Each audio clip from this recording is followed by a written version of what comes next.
आप देख रहे हैं WLBS न्यूज। चैनल को सब्सक्राइब करना और बेल आइकन को प्रेस करना ना भूलें। मध्य प्रदेश में इस समय भारतीय जनता पार्टी की सरकार है और मध्य प्रदेश के मुखिया का नाम शिवराज सिंह चौहान है, जो कि कहा जाता है कि पिछले दरवाजे से एंट्री करके मुख्यमंत्री बन गए। ऐसा आरोप इन पर इसलिए लगाया जाता है कि महज 15 महीने की एक सरकार, चुनी हुई सरकार, वह गिरी क्यों? क्योंकि उसके कुछ विधायक भारतीय जनता पार्टी के पाले में चले गए और मध्य प्रदेश की जनता ने कहीं ना कहीं सत्ता से उसे उतार दिया था और जनादेश दिया था कांग्रेस को, और कांग्रेस की सरकार महज 15 महीने में निपट गई या गिर गई, क्योंकि उसके जो विधायक हैं असंतुष्ट होकर, ऐसा कहा जाता है, वो भाजपा के पाले में चले गए। जबकि ये कहा जाता है कि विधायकों को खरीदा गया। विधायकों को खरीदने के लिए पैसे आ जाते हैं, जीवन रक्षक दवाइयां हैं, उन्हें खरीदने के लिए सरकार के पास पैसे नहीं है, ऐसा बताया जा रहा है। वहीं ऐसे वक्त में जो भी नेता, जो भी जनप्रतिनिधि जनता की इस दुख की घड़ी में साथ हैं, उनके साथ कंधे से कंधा मिला के साथ दे रहे हैं, उनसे जो कुछ भी बन पड़ रहा है, यदि वो थोड़ा सा भी योगदान दे रहे हैं तो मेरे ख्याल से उनकी सराहना होनी चाहिए। और जो कह रहे हैं कि ये राजनीति कर रहे हैं, ये नाटक कर रहे हैं, तो मैं उन लोगों से ये कहना चाहता हूँ, अगर ऐसी राजनीति, यदि ऐसा नाटक कोई कर रहा है, तो जो लोग घरों में बैठे हैं और जो लोग ये आरोप लगा रहे हैं, मैं उनसे कह रहा हूँ, उनसे हाथ जोड़ के कह रहा हूँ, आप भी ये राजनीति कीजिए। क्योंकि ये राजनीति करने से यदि किसी की जान बच रही है तो ऐसी राजनीति का स्वागत होना चाहिए। बहुत धर्म की राजनीति करते आए आप लोग, उसको आप लोग राजनीति नहीं कहते हैं, उससे कहते हैं कि ये धर्म की बात कर रहे हो आप।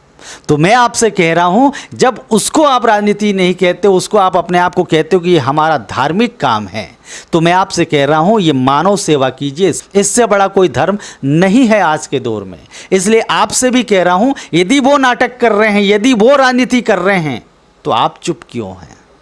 यदि आप उन पर सिर्फ आरोप लगाएंगे, आप उन पर सिर्फ प्रत्यारोप लगाएंगे, तो मेरे ख्याल से आप राजनीति कर रहे हो, और आप जो राजनीति कर रहे हो वो कुत्सित राजनीति है, वो घटिया राजनीति है। आप लोग राजनीति सेवा भाव से नहीं कर सकते, तो आपकी राजनीति घटिया है। यदि कोई व्यक्ति, यदि कोई नेता, यदि कोई जनप्रतिनिधि राजनीति कर रहा है इस वक्त, और उसकी राजनीति करने से लोगों को पर्याप्त ऑक्सीजन यदि मिल जाए, लोगों को इंजेक्शन मिल जाए, लोगों को जीवन रक्षक दवाइयां मिल जाए इस संकट की घड़ी में, तो ऐसी राजनीति का स्वागत होना चाहिए।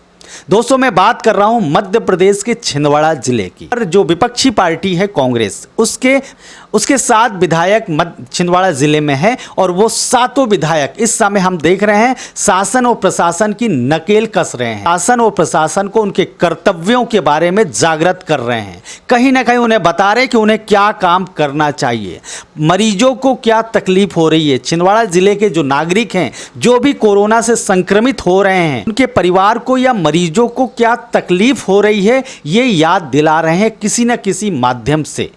सड़क में आके काम कर रहे हैं, ये हॉस्पिटल में जा रहे हैं, वहाँ की व्यवस्था देख रहे हैं, प्रशासन तक, सरकार तक अपनी आवाज़ पहुँचाने का, मरीजों की आवाज़ पहुँचाने का ये माध्यम बन रहे हैं। तो मेरे ख्याल से ये बहुत अच्छा काम है और ऐसे लोगों को हमें सैल्यूट करना चाहिए। सैल्यूट नहीं कर सकते हैं तो कम से कम ऐसे लोगों को प्रोत्साहित जरूर करना चाहिए आज के दौर में। कोरोना संक्रमण की आपदा की घड़ी में आज आप विधायक निधि से क्या सौगात देने जा रहे हो क्षेत्रवासियों को? हमारे यहाँ कोरोना संक्रमण के कारण बहुत सारे साथियों की मृत्यु हुई है, बहुत सारे लोग हमारे बीच नहीं रहे। इस महामारी और इस संक्रमण के चलते बहुत सारी असुविधाएं हैं। अस्पताल में वेंटिलेटर नहीं, ऑक्सीजन नहीं, दवाई नहीं, इंजेक्शन नहीं, यहाँ तक आवागमन के लिए, संसाधन के लिए एम्बुलेंस भी नहीं है। पर हमने एक सोचा है कि आने वाले समय में कोरोना जो है वो फिर से तीसरा लेयर इसका आने की संभावना है, और जो खतरनाक भी हो सकता है। हम सोच रहे हैं कि कुआं खोद, प्यास लगने के पहले हम कुआं खोद के रखें तो ज़्यादा अच्छा है। आज इस घड़ी में नगर पालिका के अध्यक्ष, हमारे तमाम पार्षदगण, हमारे तमाम कांग्रेस के नेतागण, इनकी एक ऐसी राय पड़ी कि आप यहाँ पर एक नगर पालिका को एक लग्जरी एम्बुलेंस, जो 300 किलोमीटर भी अगर मरीज सोकर भोपाल भी जाए तो वो आराम से रिलैक्स करते हुए, एसी बनी हुई है, पूरा एयर कंडीशन है, वो सुविधा युक्त है पूरी, जिसमें वेंटिलेटर, ऑक्सीजन, सारे इक्विपमेंट लगे हुए हैं। तो वो ऐसी हम लोग चाह रहे हैं कि इस प्रकार की एक एम्बुलेंस नगर पालिका में होनी चाहिए, ताकि मरीज को यहाँ से नागपुर जाना पड़ता है, किसी को छिंदवाड़ा रेफ़र करना पड़ता है, किसी को यहाँ गवर्नमेंट के हॉस्पिटल में रेफ़र करना पड़ता है। बहुत सारे केसेस आ रहे हैं, तो हमने निर्णय लिया है, बहुत सारे हमारे विधायक साथियों ने छिंदवाड़ा जिले के ये निर्णय लिया है कि हम एक एम्बुलेंस जो है नगर पालिका में प्रदाय करने जा रहे हैं, जिसकी कीमत 19-20 लाख रुपए करीब है और वो बहुत जल्दी शीघ्र आ जाएगी। इस सिलसिले में आज हम लोगों ने सबने मिलकर चर्चा की और हम चाहते हैं कि हमारे क्षेत्र के मतदाताओं का, हमारे क्षेत्र के भाई बहनों का जीवन सुरक्षित रहे और कोरोना जैसी महामारी में हम सबको मिलकर लड़ना है, चाहे वो किसी भी दल के लोग हों, हम सबको साथ में आकर कोरोना से लड़ना है। बस यही मैं आप लोगों को सबको समझाइश देता हूँ और सब लोगों से निवेदन करता हूँ।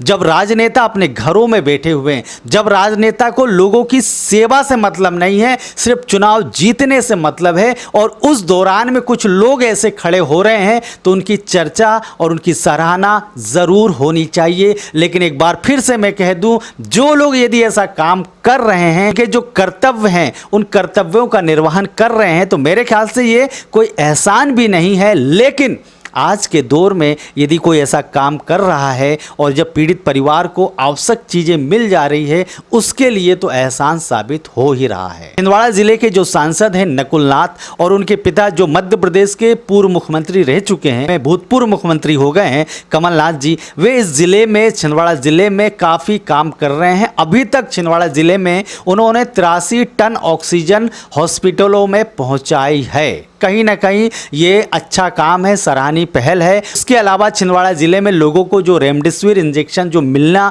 बहुत ही मुश्किल हो गई, उसकी कालाबाजारी हो गई है, वह इंजेक्शन भी पीड़ित परिवारों तक, मरीजों तक पहुंचाने का काम कर रहे हैं।